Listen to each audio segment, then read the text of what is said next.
Good evening, everyone. Oh, come on, man. This is 1010 Wins. Good evening, everybody. Yeah, great. All right, this is better, right?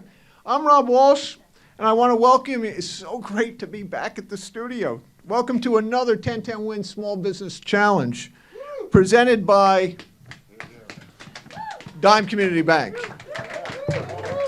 Dime Community Bank. To date, we've given away $180,000, another 10 today. And most important, along the way, we brought together small businesses across New York through the metropolitan area to hear their creative ideas and their plans to grow. We've also heard about their meaningful impacts in their communities, and I heard some of those stories already. And as I mentioned, Dime, this would not be possible without their CEO, Kevin O'Connor. Kevin, I want to thank you very much, Kevin. It's great for you to be with us, and Kevin and I were talking beforehand about the work that Dime Community has done, growing from Montauk to Manhattan, as I say, and now we were talking about opening up in the Bronx and many more. You know, Kevin, I was just, wondering for the audience, I talked about in the interview that we did earlier, the DNA that is embedded in Dime Community Bank. And could you tell us just a little bit more about what's special at Dime? You bet. Let's hear it for Kevin O'Connor. He's one of my bankers. I have to come say hello to him. Yeah. But if we could talk a little bit more about that. Sure. Well, first, I've got a number of our members of our team here, but I think we're proud to be involved in this, quite honestly, because you ask about the DNA. The DNA is basically being involved with small businesses, entrepreneurs. This is an exciting time for us, quite honestly. It's great to all be back together, and very proud. Basically, bankers should be working with you to help you achieve your visions, your goals, your dreams. I had a chance to really talk to everybody that's part of the finalists today, and the incredible things you're doing, how you get there.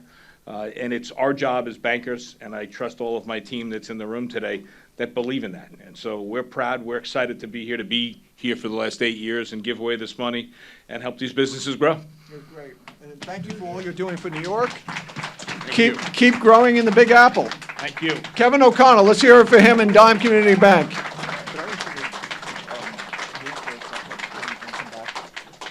We have another special guest with us tonight.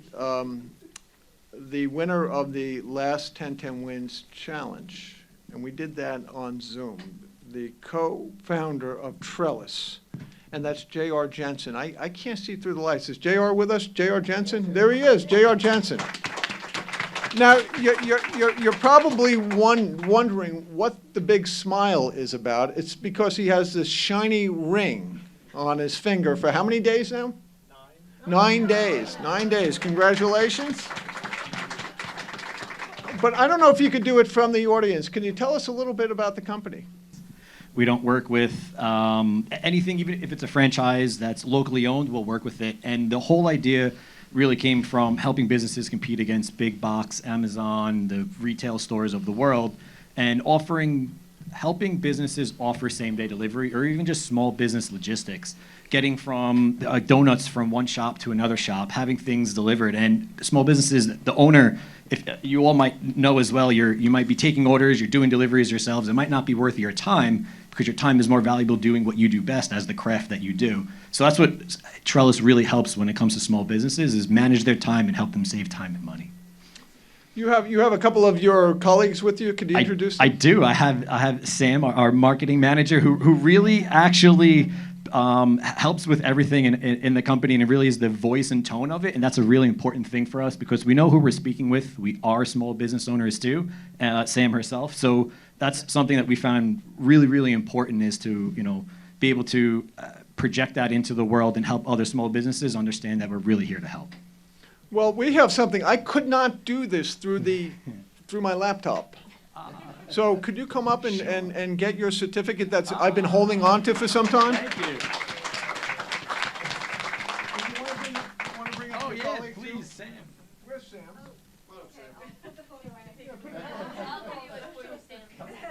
Let's hear it. She's doing all the work.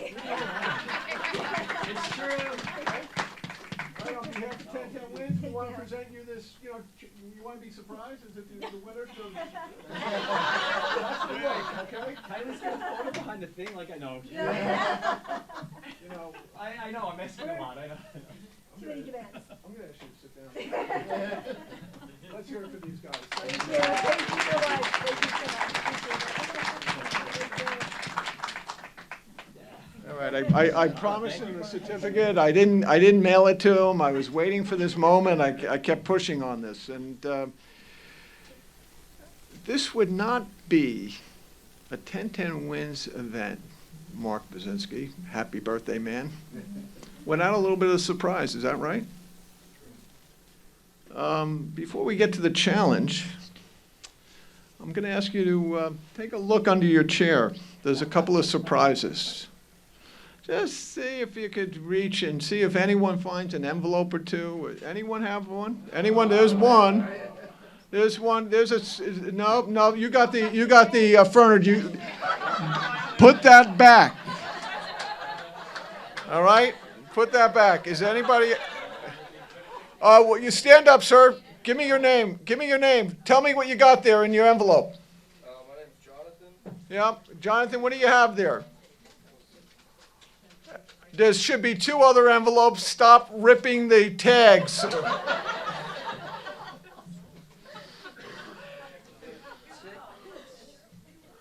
Oh, West Side Theater? All right. What's the show? Huh? Little Shop of Horrors. It's okay. What's the date for it? Wednesday, July 26th. I'll see you there at the theater. We'll meet outside. Okay? All right. Who else do we have? Okay. What do we got? What? Little Shop of Horrors? Same date? All right. Have fun. Right? There you go. And do we have anybody else? What do we have? Wicked. 2 tickets. Have you seen Wicked yet? No.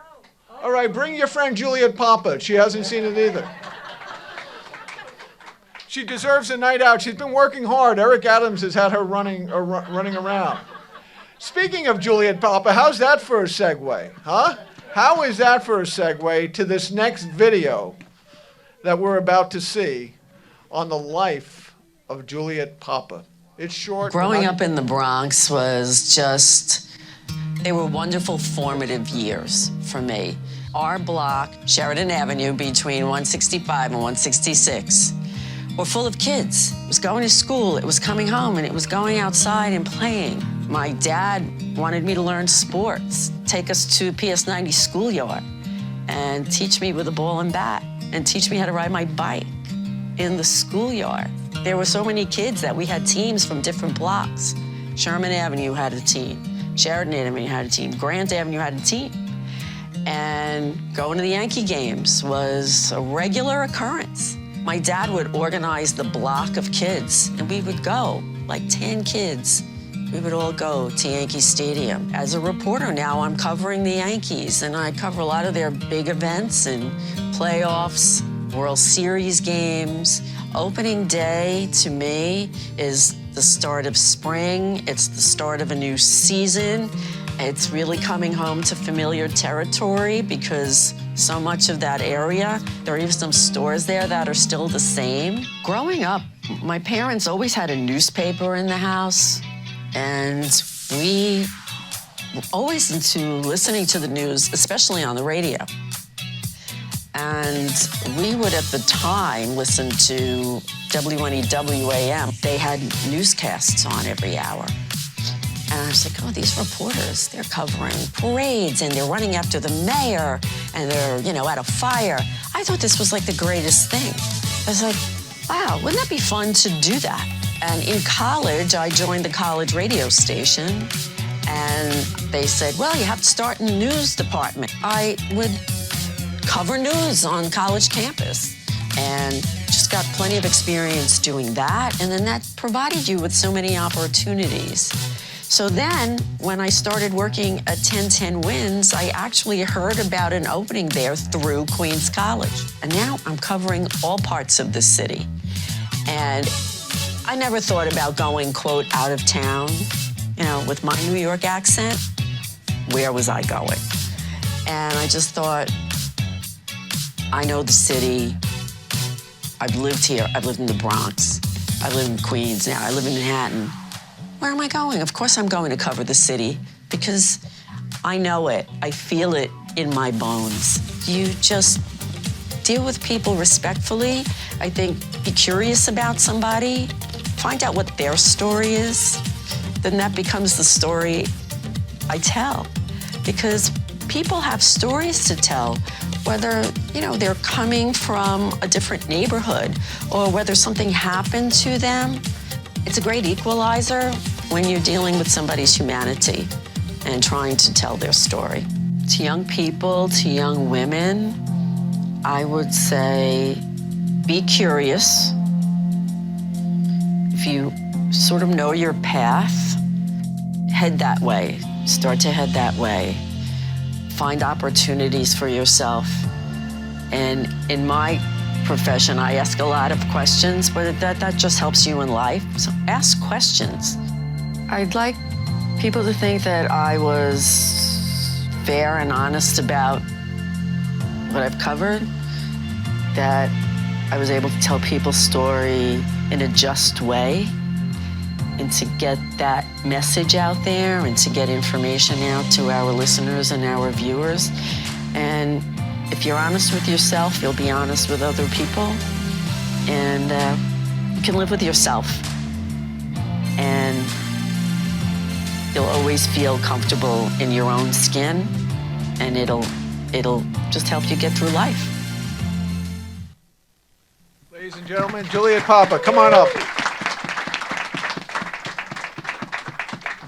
We're not finished. You thought we'd give you a sign and a proclamation? Just a quick chat, so folks, sit right next to the president. I feel it in my bones, you said. Yes, You said, I do. and you talk about those early years in the Bronx shaping that sense of service. Can you talk more about that for the audience? Yes, thank you. As a young kid, as I mentioned, listening to the radio, and I went to Catholic school, and I think some of that and the diversity that was on my block, you learned understanding, you learned tolerance, you learned compassion.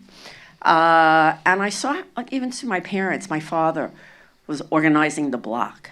Let's go to Bat Day, at Yankee Stadium. And 10 kids were going to Bat Day. And then you'd have to figure out, okay, everybody better hold on to that bat and not do anything with each other with the bat. Not in the Bronx. We don't do that. But it was just, I don't know, I guess a way of life and a way of dealing with a lot of people. I grew up in an apartment building, so there were always a lot of kids and a lot of families. And you just learned how to adjust, be resourceful, and have a lot of tolerance and understanding. And I think that helps you keep an open mind about a lot of things. You covered a lot of different stories. I remember when I was down at City Hall, you running around up the steps, down the steps, from mafia bosses to presidents of the United States. Do you have a favorite story?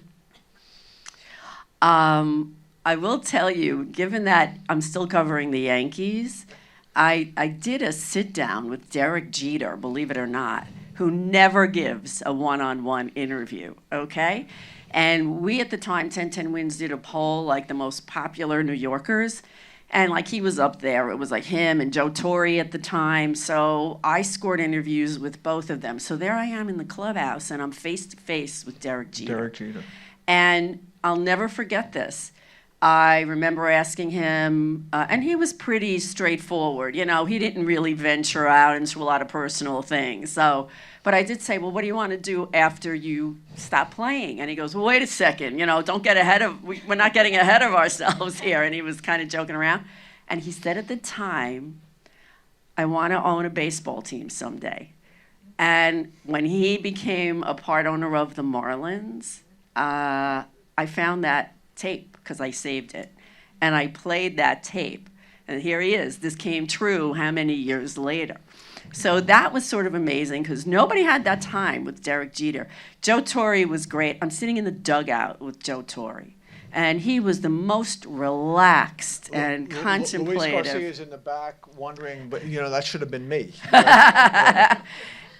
Joe Torre was really, really something else, just amazing man. But I will tell you, covering mobsters and organized crime, you saw the pictures of John Gotti, Oh, I did. was really a lot of fun. Fun- you said because- fun? Yeah. Okay. And I'll tell you why, because when they're on trial, these trials would go on for weeks and months, and you got to know these folks.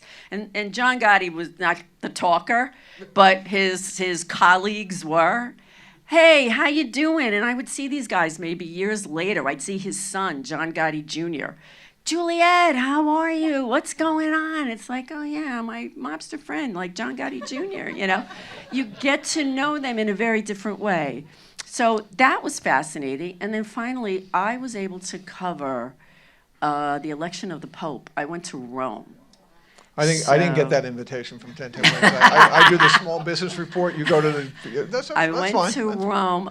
I went to Rome actually when Cardinal Dolan became a cardinal, and that's its own ceremony, which was just fabulous. We are there in St. Peter's Basilica watching the whole membership come in, College of Cardinals, and then when the Pope died and they elected Pope Francis, you actually saw the white smoke coming out of the smokestack.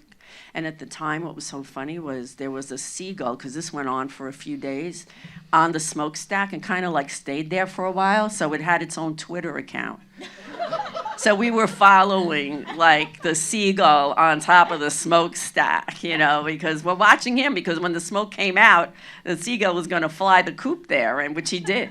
So those were, I'd say some of the highlights. I'm going to wrap this up with a little bit of a word association game, which I've been wanting to do with Juliet, but never had the nerve. But one or two words on mayoral styles. You've covered mayors dating back to Ed Koch. Yes. Right? Yes, Ed So Koch. let's start with Ed Koch. 2 words. Wow. Oh, it's going to get better. Chatty. He would talk to anybody, everybody. He liked to speak his mind. And I give him a lot of credit because mayors going forward didn't do that as much. Right. And he was available. I'm going to keep it, because I got to get through this, right? We have a challenge to do. All right, so chatty. David Dinkins. Concerned. Concerned. Rudy Giuliani. Not the Rudy Giuliani we've Of been today? No. I'll tell you, he was disciplined because he talking about, this mayor says get stuff done. Rudy Giuliani got stuff done, regardless of what you may think of him today. He really improved quality of life in New York City for every neighborhood. Mike Bloomberg. Yes, Bloomberg did a lot financially, made the city financially sound, and also was a pragmatist. Bill de Blasio. An ideologue. Mayor Adams. Mayor Adams, I'll tell you, he's got a lot of challenges right now. I think he's working hard, and he's a work in progress. Work in progress. Yes. Juliet Papa is not a work in progress. She has been working Yeah, for I this still city and has done a great job. Let's give her a hand. Thank you, thank you, thank you for coming. Good luck to contestants today. Well, thank you. You bet. Thank you as always. Juliet Papa, everybody. All right, let me introduce the 3 judges. Do we have a little music in the background? Maybe a little drum roll? I don't know.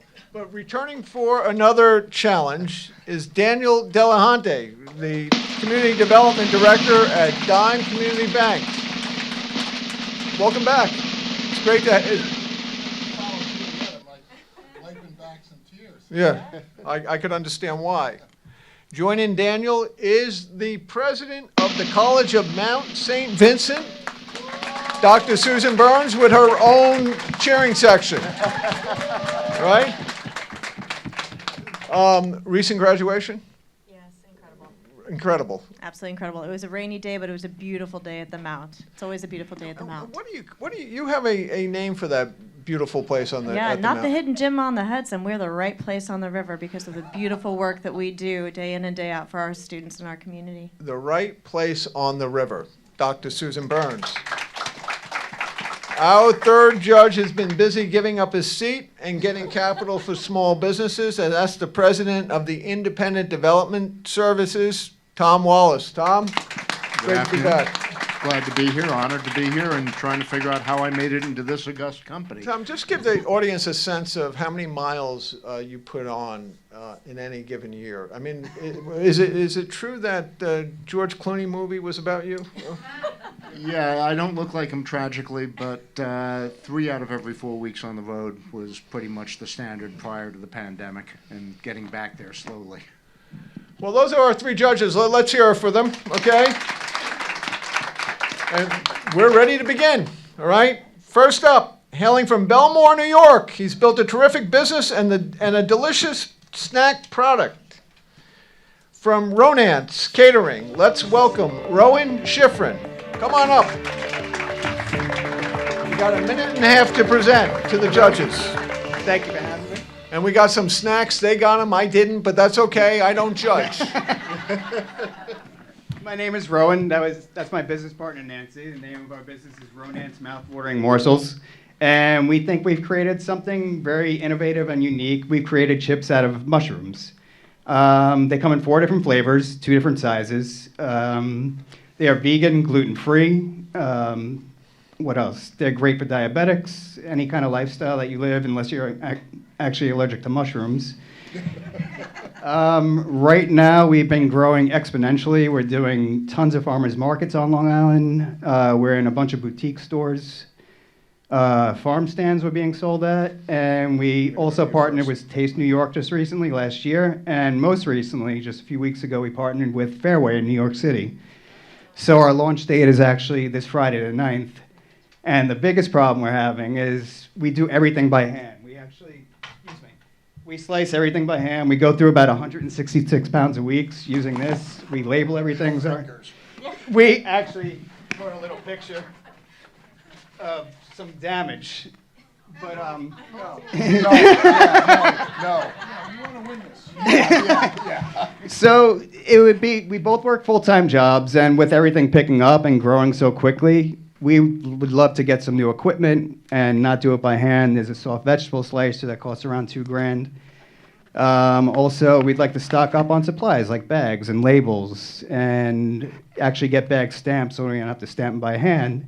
And just have the supply so we're ready for it when we get those calls coming in to deliver. We actually deliver ourselves as well. So it's just been difficult working a full-time job. We both work full-time. And doing this full-time as well, and just with the supply and demand, it's been really difficult keeping up, so the $10,000 would be great. That's great. Well, thank you very much, and congratulations Thank on you. the Fairway. Very much appreciate it. Thank you. Big night. Tom, how about you kicking us off with the first question? So $2,000 goes to the slicer and the preservation of your digits. Yes. We're big on that. What does the other 8 go for? We want to just have a supply of boxes. We want to have a supply of bags, labels, all that stuff, spices, oil, so we don't have to run every week, and we just know that it's right there and ready for us. And $8,000 carries you for how long at current sales rates? That would probably last us about 2 months. Okay. Daniel? Great job on the presentation. You were nervous? Thank but you. You're Yeah, doing fine. You're doing fine. You're doing fine. So I have a 15-year-old, and I know there's this kind of mushroom culture now. Like, she has a mushroom thing, and she's straight as an arrow, by the way. Yeah, it's not those kind of mushrooms. Yeah, but anyway, as the banker in the room, tell us, are you making money? I know you're doing this on the side. You've got a partner. You've got some. We you've got a have good been in product. business. In 2021, we started our first farmers market. Since then, our first year was $7,000. Last year, we broke even at $30,000. So we're on our way to hopefully this year be anywhere from $60,000 to $90,000 and make a profit. Excellent. And then where do you package yourself? We do everything ourselves. Thank you. You're welcome. Dr. Burns? So for us up here, but for the good of the audience as well, you have 4 flavors, yes? Yes. Talk a little bit about those flavors real quick. Green onion, we have smoky barbecue, coco churro, and sea salt and black pepper. And how did you decide on those 4 flavors? And if you were to win this today, are you looking to expand different flavors outside of the ones you have right now? Oh yeah, just brainstorming between the two of us. We figured what is already out on the market. People love barbecue chips. They like green onion, sea salt and black pepper. We wanted something kind of basic, and then we figured we'd just go for it with a sweet flavor and figured why not try it. Yeah. And how are you reaching market beyond going to farmers markets and going to, They've Fairway's huge, but. Been finding us, fortunately. Okay. I have time for one more question. Anybody have one? How'd you get started real quick? I was a chef for 10 years, and Nancy I actually hired as my sous chef. And during the pandemic, everything kind of went funky, and we initially started as a catering company, and once 2020 came, we were like, we need to do something, because we said we were going to go into business together and just try to figure something out, and we just started experimenting with snacks and came up with mushroom chips. What does she do and what do you do? What are your roles? We do everything. She does a little bit more of the finance stuff. I'm not so great at that. But we do everything together. We cook, we label. It's 50-50. Well, thank you very much for the presentation. Thank you. Don't show that picture around. All right? That back row is, their mouths are watering, especially this guy Andrew Berger, when you mentioned barbecue. I've been out with him, and he'll probably want to taste, but thank you very much for Yeah, what no you're doing. problem. Thank you guys. Thank I you. appreciate it. And keep growing. Thank you. Keep growing. And congratulations on Fairway. Thank you very That's much. great. That's great. That's big news, Fairway. I'll take that. All right. Let's hear it one more time. All right. We're off. We're off and rolling. All right. Our next finalist is a Staten Islander and takes great pride in her connections to her community. The owner of Clay and Kiln Studio, Kristen Dagan. You could, I could do that for you. You get the mic. Okay. There you go. All right. You got a couple of Staten Hi, Islanders? everybody. So I have these pieces here too. Just to show you kind of what it looks like. All right, a dolphin, huh? That's You know, a little interesting. dolphin. So Wow. that was painted by like a 3-year-old. Hi, good afternoon. My name is Kristen Dagan. I am co-owner of Clay and Kiln Studio. We're a family-owned and operated business. Where should I go? My business partner is my mother-in-law, which some people do find unusual, but we do get along very well, so you don't have to worry about anything happening to the business. But we opened in September of 2019, 6 months before the whole world changed. So we powered through, and we are here today. We're very excited. We are an all-inclusive studio, a space for everyone. So what that means is whether you're the novice painter or the seasoned pro, you come in and we've got you covered between hundreds of items in store and different kinds of glazes. We've got everybody's bases covered. We offer on-the-spot instruction, which means that we'll come to you tableside. You can come in anytime we're open, and we're going to guarantee your success every single time. So our painter's experience is the most important thing to us. We absolutely treasure the time that we have with our painters. Our staff is unbelievable, and so we really make sure that those relationships, it's not just a transaction, we develop new relationships with people when they come in. With that in mind, we are huge in our community. We really treasure where we are. We love our neighborhood, and so we have really pushed out and begun working with very large organizations. We paint with seniors, we paint with disabled adults in our space. We travel to schools. Just this past week, we were at a school, we painted with about 80 profoundly disabled students, and we don't want to stop, so we're just going to keep on trucking. And we didn't want you to stop telling that story, but we ran out of I time. But get thank that. you very much. Time does run out. But we are going to start with the college president to kick us Sure. off. The dolphin is quite interesting. Our Yes, dolphin my is our 3-year-old mascot. painted that Yeah, one. no, it's good. Dolphins are our mascot. Yeah. So tell us, how would you use these funds in your experiences? Great question. So we are right now using secondhand equipment. So when we first opened, we purchased used kilns. So by getting the money, we'd be able to buy a brand new kiln. They usually run about $6,000 to $7,000. The additional funds would be able to buy the furniture needed for the kiln. So extra posts, shelves, things like that. In addition to just having a new kiln, we'd be able to expand our offerings. So we'd be able to have equipment that could sustain hotter temperatures for firing and things like that, which we can't do now. And with the space that you have currently, you're able to have 2 kilns running then? We do actually have 2 kilns. We recently consulted with an electrician just to kind of see where we're at, so that this way we can sustain it. We don't want to blow out the building. The landlord might get mad.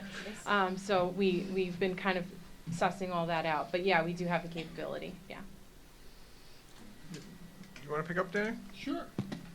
So great presentation. You have Thank a you. really nice style. Thank so you. Congratulations. Thank you. And West Brighton's a great neighborhood. It is so a I great could see neighborhood. why this is. And I just spent money for a gift of a friend's mother to do pottery classes, It's and so I great. can understand the market.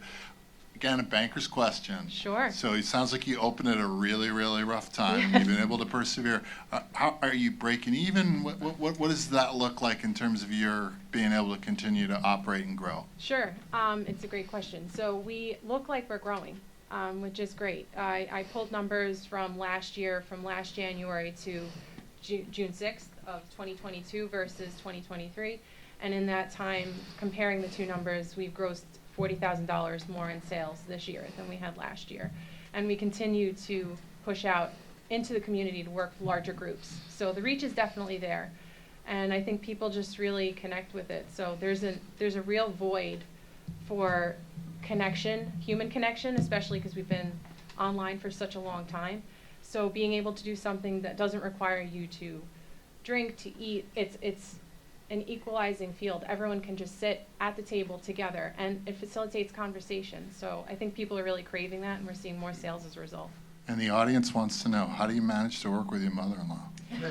You know, it's a great question. We work very well together. She's amazing. She's in the audience. She's awesome. She is, and she's awesome. I love working with her. I've been with my husband since '99. We met in high school, and so we were friends before we went into this business together, and we made the agreement before we went into business that we were going to be family first, and if we couldn't compartmentalize things, that we couldn't do this thing. But what we've realized as we've gone into business together is that we make an incredible team, and nothing's going to stop us. Doesn't get It's better gonna than Beautiful, that. thank you. Yeah. Tom, you Thank want to wrap us up? Yeah, sure. Okay, so I'm the backup banker on the judging panel Okay, here. no problem. I'm ready. It's a tough. Yeah, I still have. Hit me. Yeah, okay, well, you have asked for it then. Yeah. First off, tremendous amount of respect for the fact that you treat your employees well, that you're very Thank connected to your community and Thank what you. you do within that community. Thank you. The pointed question that follows up is an elaboration of Dan's, are you in the black? It certainly appears that way, yes. We are. We are. I don't have the exact numbers, so I couldn't tell you, but we're not losing. So we're not going backwards. It looks like it keeps getting bigger. And showing So- a profit. Yes. Okay. Yeah. Doesn't get better than that. Yeah. In the black, working with your mother-in-law, opening up during the pandemic. Let's hear it for our. I can take these. I just have to show you. This is a 3-week-old footprint. She's 6 months old. Right? And bringing up a ceramic dolphin when this College of Mount St. Vincent's is a dolphin, that was well played. I'll take that. You got it? Thank you. Yes, All right. I do. Thank you for your time. I appreciate Well, thank you very much for a great presentation. Keep up the great work. Thank That's you. great. Are we ready for our third finalist? Yes? Yes, yeah. Whitman, Walt Whitman, right? I'm ready. You ready? Okay, you're ready. I'm ready too, and she's ready for us. And to show us her invention and the art of smart chopping. From Westfield, New Jersey, let's welcome Carolyn Milheiser. Hi, I'm Carolyn Milheiser, and I'm excited to introduce a product that I created and patented to reduce food mess and to, thank you, to increase food preparation to make it faster. Chop Stop by Smart Chopping is a maple cutting board with magnetic attachable sides. The sides prevent food from rolling off the board, so you don't have a messy countertop, you don't have a messy floor, and you don't waste food. What it also does, allows you to push the food right up against the edges, so you're continually opening up food space. You don't have to go into your cabinet, get a bowl, pick up the board, scrape the food into the bowl. You don't have to clean up the bowl afterwards, so it's a time saver as well as an effort saver. The magnetic bond, as you can see, is strong enough to keep the food on the board, but even one-handed, I can remove or reposition the sides. So it's very easy to use. The magnetic bond is very strong, and you can use 1, 2, 3, or 4 sides. However you want to use it. You can use nothing for watermelons, but if you want to get started and pick up the pace and you just want to dump some food in there and get chopping, you can do that. It really helps with some food that is round and is going to roll off the board, so it really speeds up the process. This is version 2.0, and it is ready to launch. It is a demonstratable kind of a product, so I'm thinking an HSN and or QVC would work really well. They do require high inventory, so most of the grant money would be used for that, but I do want to go out and market this and send some samples to some retailers and industry contacts. My goal Go ahead, finish it though. Okay. My goal is to work with small businesses and to produce this as well as open up a fulfillment center and eventually my own warehouse. That's wonderful. Thank you. If you could come Come back? around, Yep. watch the spirit. Well done, you are, I could tell you're a very strong salesperson, so nice Thank you. job. So I'm the chopper at home, Okay. so I could use this, but I know this is a really competitive market. Mhm. So how do you, how are you doing in terms of breaking into that field, and then, how do you actually produce that beautiful item there? Sure. Well, breaking into it is kind of what I want to do now. As I said, this is version 2.0, so I haven't really tried to do a hard launch on it yet. I do have a website, and it's up there, but it's very small numbers that I sell. What I did, though, for 2.0, I wanted to make sure it was a good product, and the product testing is myself, family, and friends, really. But what I've done is I've made the sides thicker. I used to have magnets on the plastic sides, but now I've put the magnets in the board, as you can see along here. So it has been improved, and it also can be done now in bigger volume. And one of the local companies near me is a metal fabricating company, Garwood Metal, and they helped me with the metal strip along here. So they were working with me to do a small run, but of course they are a metal fabricating company. They want to do a bigger run and more volume. So it's kind of, I have the contacts to get this up and running, but it is strictly this would launch me. This would enable me to say, yes, I can get 200, 400 cutting boards out to your retailer and can turn it around pretty quickly with the vendors that I have. And I put it together. I'm sorry, that was your other question. I do assemble somewhat of it at home. I do put the magnets in myself. I do, I get the plastic in, give it to the metal fabricator. I do some sanding. Packaging is all at home. So I would like to get this, of a volume that I could go out and work with the community a little bit more. Thank you. I'm the eater, not the chopper. Okay. I do a really good job of that. Talk a little bit about wear and tear. If this is used often in kitchens, you want to have good wear and tear. Tell me a little bit about it. Yes, this is great. I mean, this is the cutting board I use at home. And this version 2.0, I take it out all the time. I am using it every day. My background is, I do have many moons ago, had a journalism and public relations background, and then I had an executive office suite business, but I had 17 years staying at home raising my 3 kids. That's where Chop Stop came in, because I had to cook, but I didn't like to cook. So I've done a lot of cooking, and I do use this all the time. The sides in version 2.0 can be put in the dishwasher, which the first version couldn't. It is light. It has the same capacity as like your big butcher block boards that kind of get too heavy to move around or store. This stores very easily. I use it all the time, and I love it. Thank you. Tom, you want to bring us home? Okay, so taking the next step up, Yes. what's a realistic production run in terms of units to get you to that next step up? And does the 10 grand really get you there? The 10 grand would get me somewhat there. I think the QVC and the HSN are probably looking at $30,000 minimum for the retail cost of this. I have to do some more numbers to say, I've only done a small run.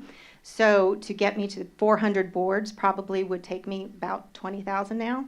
So if I can get the cost for the greater volume, the cost for these boards, do you want the cost for the board? Quickly, you can. The cost just for the finish your boards, thought. it's I sell it two ways. I sell it with two sides at $60, and I sell it, well, we'll sell it hopefully more, four sides at $76 to give people a price break. That's wonderful. Thank you very much. Okay. Thank you very much for your presentation. What a great one. Terrific. I can smell those vegetables over there. I know, I'm sorry for the onions. No, I like it. We had mushrooms there too. Get these guys on the plate. That's right. Our fourth finalist will tell you that at Rocking the Boat, kids don't just build boats, boats build kids. And for 25 years, the founder of this South Bronx organization has been making a real difference. Let's welcome Adam Green. You took my pitch away from me there, Rob. But first, I want to give you guys each an invitation, and I'll tell the crowd. Hi, everyone. I'm Adam Green. I'm the founder and executive director of Rocking the Boat. Thank you. I just invited our judges to our free Saturday community rowing, birding, and sailing program every Saturday on the banks of the beautiful Bronx River in Hunts Point, Bronx. You can get in a full-size wooden or fiberglass sailboat and go out and row and sail and experience New York City like you've never done before. And what I'm going to tell you about Rocking the Boat, but also pitch an idea that has to do with boats that aren't quite so big as the ones we build in the Bronx. So we've been building real wooden rowing and sailing boats and using them to do a whole range of environmental research and restoration and sailing as a medium for youth development. So that means we offer these opportunities to young people as a way to give them a chance to see the possibilities both within their community and themselves. And the more you learn, the more you can apply to the rest of your life. And so our goal is, as Rob said, not to build boats, but in fact to build kids. I started Rocking the Boat 25 years ago as a volunteer in a junior high school in East Harlem. A teacher said he'd had a dream to build a boat, could never do it himself, and handed me a set of plans. And 8 months later, we had a little dinghy that we floated in the swimming pool at the basement of the school. And the kids were splashing around and kind of got to the other side of the pool, and I was like, I think we could go a little farther than this. And so we've been doing it ever since. Now we serve about 3,000 people a year on a $3.5 million budget. I have about 50 staff, about 3/4 of whom are former students. So job readiness and professional development and actually economic development is a big part of what we do. What happens when you take a semester off at Vassar College, right? I did go back. All right, so I think, at least in distinction to the immediately preceding contestants, you're chartered as a not-for-profit? That is correct. We are a 501c3. Okay, so for the benefit of the audience and the judges as well, how do you fund yourself at this point? So we are about 95% philanthropically supported. Very, very little of our money comes through selling stuff like the rest of you guys. It's all through begging, pretty much in one form or another. We actually had our annual gala last night at the City Winery, and it's all asking people to support. And the amazing thing is they're not supporting their own kids and their own interest. They're supporting the interests of other people. And so that $3.5 million is raised from scratch every year. Hopefully we raise it more than that so that we can build up surplus, which we're fortunate to have been able to do over the years. So tell us a little bit more about how you would use this money beyond the good work that you're already doing. Sure. So after 25 years of building and developing Rocking the Boat in Hunts Point, we're interested in exploring other opportunities, and a really compelling one came our way. We've been invited to do something with, as I mentioned, smaller boats, and not in the Bronx, and that is to take over the Central Park model boat pond and operate the model boat concession. And not just the way it's been done forever, where you can walk up and pay $11 and take a boat out for a half an hour, but to integrate all of the youth development and the education and the STEM and the physics of sailing and the opportunities that learning how to sail a boat, and amazingly they are exactly the same whether that boat is 40 feet or 40 inches, and apply that to a location that has, well, the opportunity to serve a massive number of people in a tremendously prominent way. And these funds would get you the necessary supplies to build these boats to. So these boats are not ones we would, well, we could develop a model boat building program. That's one of the many ideas that could connect to this. But there's a design that is sort of indestructible, plastic, molded, as you can imagine, thousands and thousands of people using these things a year. But the previous concessionaire kind of ran through them, so we need to buy a new set of boats. They all have remote controls and rechargeable batteries, and we need to basically get all that sort of initial startup to get the thing up and running. Fantastic concept, and thank you for all you're doing in the South Bronx and the river. It's just amazing. So this would be an earned income venture. You would have people paying for your. Yes. So this would really be our first venture into charging individuals for money. None of our other programs do that, and it would be obviously a way to create an additional revenue stream. It would also, though, be a way to fulfill or to forward our mission. We'd be employing our former students. We'd be doing educational programs. So it'd be kind of a both and. But yes, it would give us an earned income stream. And running the numbers, it took me a little while to come around to this, but it looks like conservatively we could be looking at 150,000. I really shouldn't say that because other people are going to put in bids. But it's sort of if you think about its location and the number of people that come through there, this is just one of those iconic New York City experiences. So it could be a really, really neat thing. I was lucky enough to be in Paris 3 or 4 weeks ago in one of the key gardens there. The kids were literally 100 deep for a similar type of program. Yeah. So there's a lot of potential. Thanks very much for the presentation. Thank you. Great job. Thank you all. Great presentation.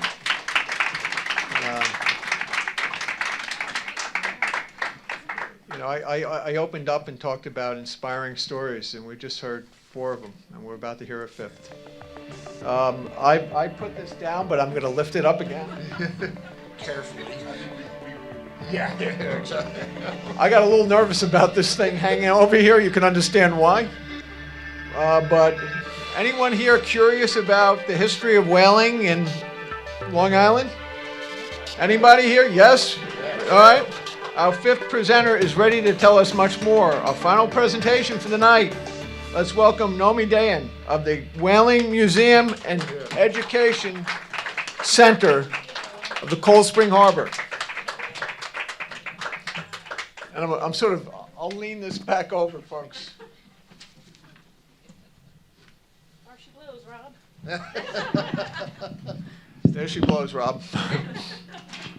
Can anybody tell me, thinking about businesses today, what one of the earliest, most important, and most lucrative industries in our nation was? Whaling, particularly in Long Island and New York. The first whaling in the New World happened on our shores, and it had a very deep impact on our local and national culture. It was an economic anchor for many communities. If you think of the word Dime Community Bank, bank is a nautical word that comes from sailors.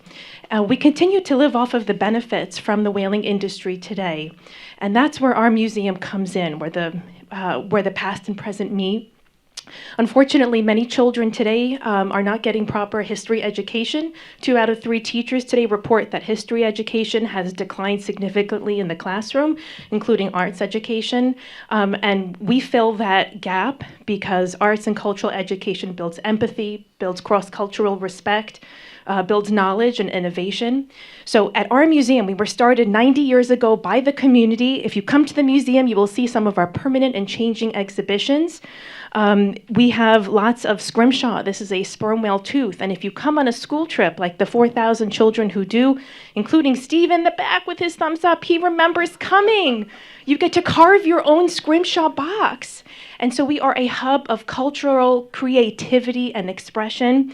You can see and touch many of the items in our collection. We bring things out for people to see, including in our Museum to You outreach program, which reaches 4,000 underserved children in the community.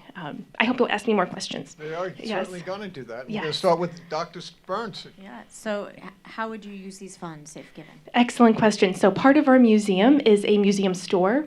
If you look on pages 1 and 2, you can see pictures of our store, which is very small, very crowded. We try to use every inch of the space. What we would like to do is use a challenge award to renovate our store to become like the Jones General Store, which was a 19th century store in Cold Spring Harbor, where our museum is located. located. We are in a historic district. You can see pictures of the store on page 3. And we would love to have items that are locally made, items like penny candy that represent our history, historic toys. Whether or not you buy something, this is a place where shopping and education meet each other. So when you come to the store, you'll learn how to write your name with a quill. You can learn about 19th century fidget spinners. You can try on the hat that I'm wearing. You can see how my skirt is made out of whalebone. Women wore whales. And you can learn that we're very much like the people who came before us, and this is part of building stronger communities. We are modeling this after other successful general stores. That history shows that to make history impactful, you have to experience it and be immersed in it. This would be the only store of its kind in Suffolk County. So we think it'll make a real difference at our museum and will match the current exhibitions where the store is located in the museum. So great presentation. Thank you. Your passion is infectious. Thank you, and I hope anyone in the audience, if you'd like to see some of the treasures that I brought, we have whalebone dominoes. You can touch a sperm whale tooth. It's really cool, so come on over afterwards. So we've just gone through a really, really difficult period. How have you managed, and so what does the next year look like for the museum? Yeah, so our museum actually, after a period of fear, we thrived. We're a small museum, so we were able to change very quickly to do online and virtual programming. The Museum to You programs that I mentioned, we have programs ready to go with educators that go out to schools, that go out to the community. So we were able to change very quickly, and the museum actually did very well. We also used the time during COVID with the Black Lives Matter movement. We installed a new exhibition about the history of African American whalers and how that inspires democratic values. And so we're really trying to answer what the community is interested in and make history matter today. What does it teach us? Whaling history is a very challenging subject that many people don't feel connected to, so that's our challenge, to help you understand why that history and knowledge matters. Close it out for us, Tom. Okay. So, we got to ask the banker type question. Yes. How are your revenues holding up? And how will this money contribute to a sustainable operation? Sure. So the Challenge Award would support the construction and renovation of the store. The store brings in about $30,000 to $35,000 a year. Our annual budget is $600,000. We are fiscally solvent. We fundraise aggressively, just like at Rocking the Boat. We are professional beggars, but we have about $200,000 in earned revenue. We do 2 fundraisers a year. We fundraise through grant writing aggressively through federal, state, and local sources. But if you look at our 990, I'm very proud of it, and we've been doing very well the past few years. Thank you. Wonderful. Thank you so much. Thank you. Come visit. All the work that you put into that. It's incredible. I don't know about you guys. I learned a little bit about whaling. What a great presentation. 5 terrific presentations. Now the hard part. I take these 3 judges backstage, and if they don't get into fistfights, we'll be back soon. If they do, Mark Bazinski is going to be giving you tours of every radio station in this building. And the CEO of Dime Community Bank might sell you a couple. Never mind, but you got the picture. I'm going to bring these back. Mark, Kevin, I'm passing the baton to you folks, and we'll be right back. All right. Thank you, Daniel. Thank you, Dr. Susan. Thank you, Tom, as our judges, and of course, our great MC today, Mr. Rob Walsh. Kevin O'Connor, CEO, Dime Community Bank, please come forward. So, Kevin, it's so great to be back here in the studio. I know we keep saying that, but how great is this today? Very exciting. I think we're all tired of virtual. It's nice to be in a room with people, the energy, the high school students, the cheering crowd from Mount St. Mary's. St. Ari, sorry. I made that mistake here. I'm not the professional up here. He is. But just the ability to interact. I mean, sometimes bankers are this view that we're boring. We're all numbers people, but really it's the personal stories that we get to hear. everybody's a winner in this room. And so, so excited to hear it all, to be here. And listen, it's great to be in New York City. Welcome back. Now, Kevin, I've known you for a long time, and I can tell you the commitment that Dime Community Bank has to small business is second to none. And the commitment that you have in all that you do for nonprofit organizations across this entire region is incredibly impressive. The philanthropy work that you do in your bank is really admirable. Let's give a hand for Kevin and Dime Community Bank. When it comes to 10-10 wins, as we always say, you give us 22 minutes. Thank you. We also give you small business. And you'll hear the predominant majority of the advertising that's on 10-10 Wins is directed towards small business. And that's a perfect dovetail. And we're very grateful for the 8 years of sponsorship by Dime Community Bank and Kevin O'Connor as their CEO. And we're also very thankful for not only the listenership, but for the hundreds of applications that we received. And we say congratulations to each and every one of the 5 finalists that are here today. Because what you are doing in your community, what you're doing in your business, just by applying here, really makes a positive difference. So with that, Kevin, we'd like to, number one, thank you and Dime Community Bank for the generous contribution of $10,000 to one of our finalists today. Thank you for the opportunity. Secondly, Kevin has announced that each finalist will receive a $200 gift card, compliments of Dime Community Bank. And thirdly, Kevin, I would like to have you personally present the finalist certificates to all 5 finalists, starting out first of all with Ronan's Catering. Please come forward.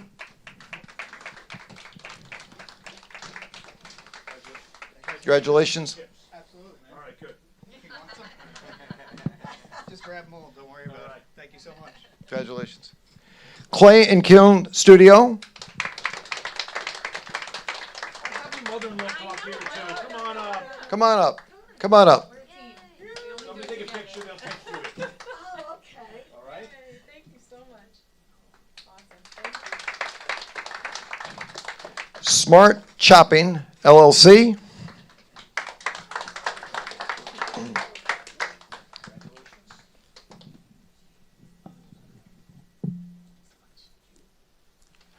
Rocking the Boat.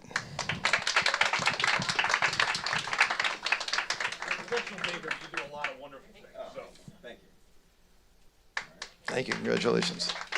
The Whalen Museum of Cold Spring Harbor. You did very, very well in that. Congratulations.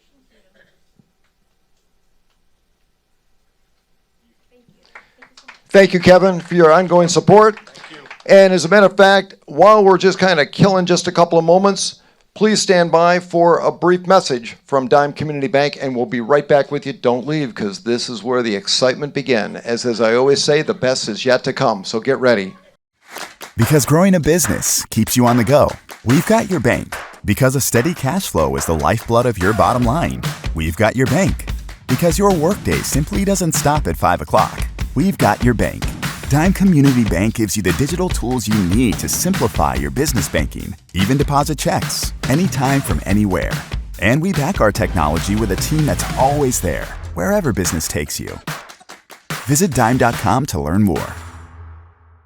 The 10-10 Wins Small Business Challenge is Clay and Kiln Studio.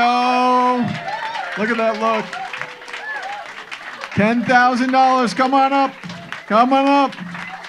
You can get along with your mother-in-law. Look at that.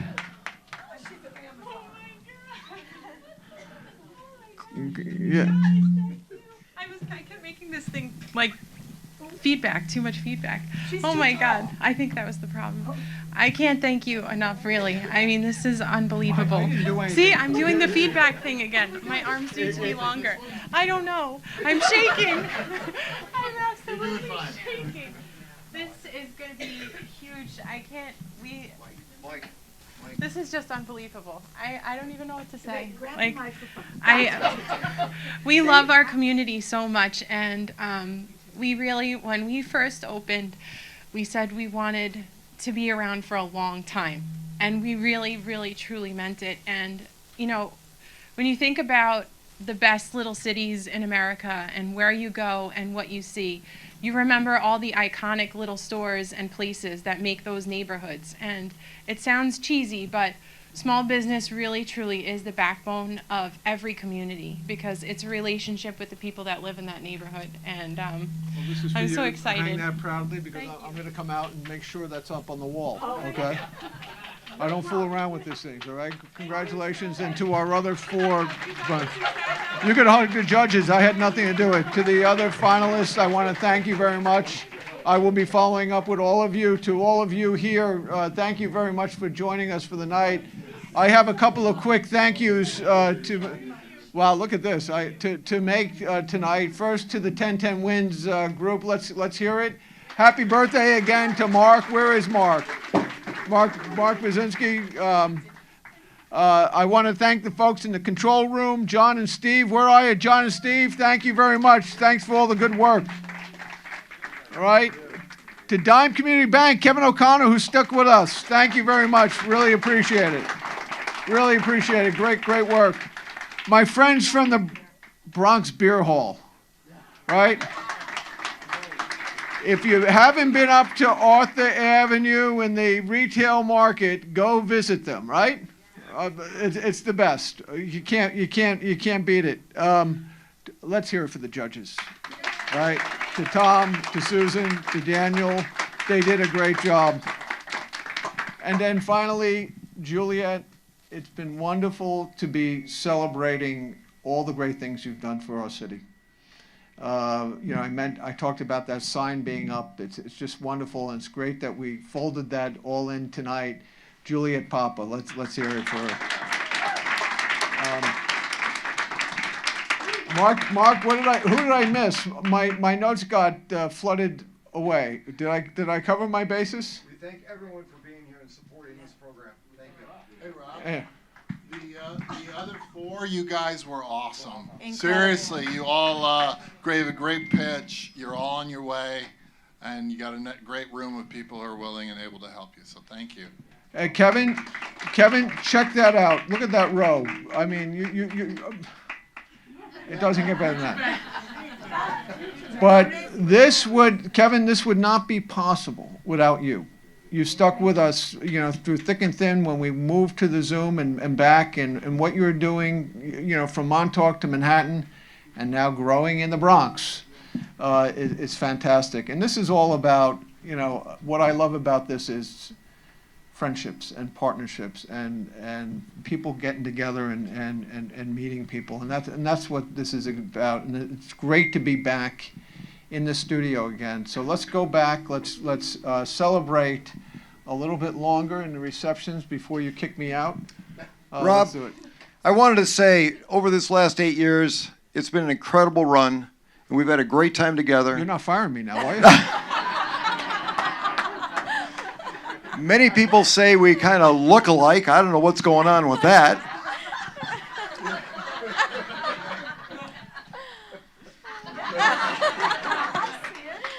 My brother, Mark Bazinski. What a pleasure. Rob Walsh, bottom line for small business, 1010 Wins. Thank you.